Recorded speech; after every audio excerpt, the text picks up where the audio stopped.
අයිබෝවන් කතාබහ පොඩ්කාස්ට් එකට ඔබව සාදරයෙන් පිළිගන්නවා. අද අපි කතා කරන්න යන්නේ ශ්‍රී ලංකාවේ ගොඩක් දෙනෙක් අතර තියෙන මේ හොල්මන් අවතාර වගේ දේවල් ගැන තියෙන විශ්වාස ගැන.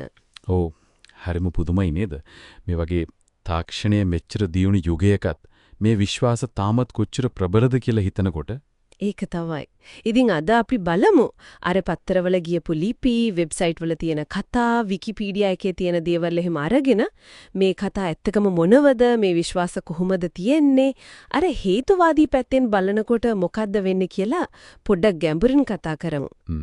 ඇත්තටම මේ විශ්වාස ගොඩක් පුළුල්. ලංකාදීප පත්තරේ තිබුණා මේවා ගමේ මිනිස්සු අතර විතරක් නෙවෙයිලු. එහෙමද? ඔව්. නගරවල උගත් අය අතරත් මේවා තියෙනවා කියලා තමයි කියන්නේ.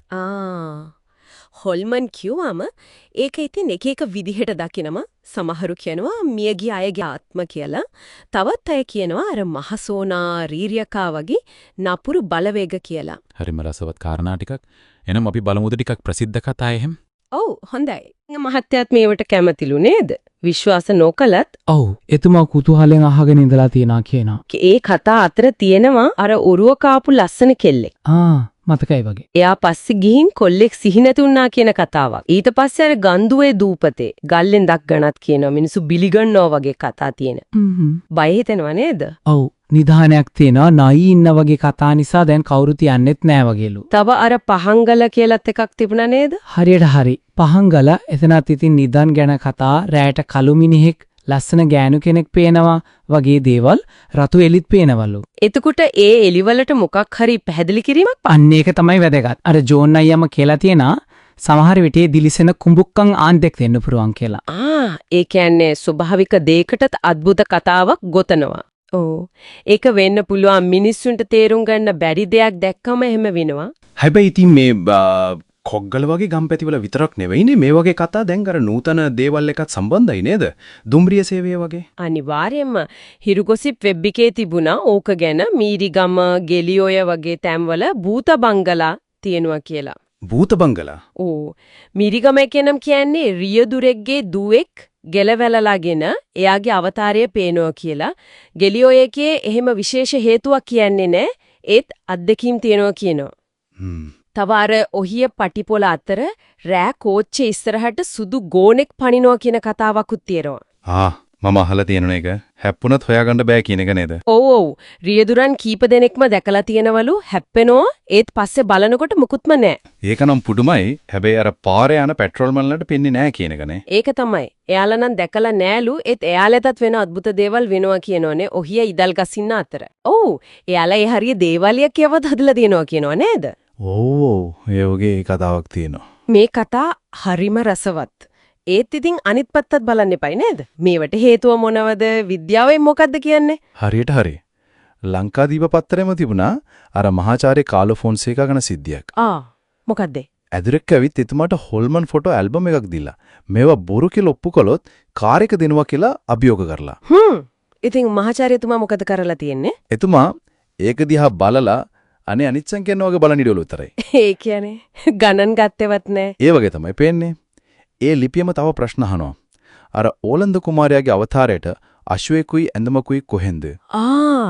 ඒකත් හරි ප්‍රශ්නයක් නේ. අර කැත්රින් හෝවර්ඩ් බිසව තාමත් අර වික්ටෝරියානු ගවර්න්මන්ට් මෙන්නේ ඇයි? ඒබ්‍රහම් ලින්කන්ගේ හොල්මන වයසට යන්නේ නැද්ද?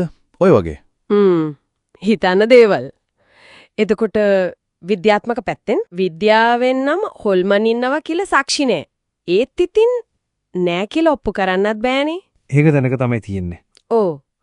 හැබැයි විකිපීඩියා එකේ කියනවා සමහර වෙලාවට මේ හොල්මන් පේනවා වගේ අත්දැකීම් අර ඇල්ෂයිම වගේ ලෙඩ තත්ත්වයක සම්බන්ධ වෙන්න පුළුවන් කියලා පරීක්ෂණ තියෙනවලු. ඒ කියන්නේ මනස සම්බන්ධ දෙයක්. වෙන්න පුරුවන්. ඒ වගේම අර කිව්වා අద్భుතයි කියන තැන් කැමරා උෂ්ණත්ව මානෙ එහෙම අරන් ගිහින් පරීක්ෂා කරලා තියෙනවා. ඉතින් මොනවාරි හොයාගෙනද? ඒත් එහෙම ලොකෝ සැලකිය යුතු දෙයක් වාර්තා වෙලා නැහැ කියලා තමයි කියන්නේ. ඒ කියන්නේ සාක්ෂි නම් අඩුයි ඒත් විශ්වාසය තාම තියෙනවා. ඒක තමයි පුදුමේ. විද්‍යාව මෙච්චර දියුණු වෙලත් මේ විශ්වාස අඩු වෙලා නැහැ වගේ. සමහර විට තරුණ අයත් අතරත් මේවා ජනප්‍රියයි. ඔව්. ෆිල්ම්ස් එම හැදෙනවනේ ඕනතරම්. හරියට හරි. සිනමාව, සාහිත්‍ය ඒ වගේ නිතරම මේ තේමා පාවිච්චි වෙනවා. අර පිටරටවල ගෝස්ට් හන්ටිං කියලා. හොල්මන් හොයන එක. ඔව්. ඒක විනෝදාංශයක් වෙලා සමහර තැන්වල සංචාරක ව්‍යාපාරයක් වෙලා තියෙනවා. හරිම පුදුමයි. ඉතින් මේ ඔක්කොම ගත්තම අපිට පේනව නේද? ලංකාවේ සංස්කෘතිය ඇතුලේ මේ හොල්මන් අවතාර කියන දේවල් ඒ කතා කොච්චර ගැඹුරට ගිහින්ද කියලා. ඔව් ඒකකම ඒවට විරුද්ධ මත විද්‍යාත්මක හේතුවාදී අදහසුත් තියෙනවා. මේ දෙපැත්තම තියෙනවා. ඇත්තම මේ පැති දෙක අතර තියෙන සමහර විට ගැටුම සමහර විට සහජීවනය ඒක තමයි මේ කතාවේ තියෙන්නේ. එහෙනම් අවසාන වශයෙන් අපිට මෙහෙම හිතන්න දෙයක් ඉතුරු වෙනවා වගේ. ඇයි මේ විද්‍යාත්මක සාක්ෂි එහෙම නැතුවත් මේ කතා මේ විශ්වාස සමාජයේ දිගටම තියෙන්නේ.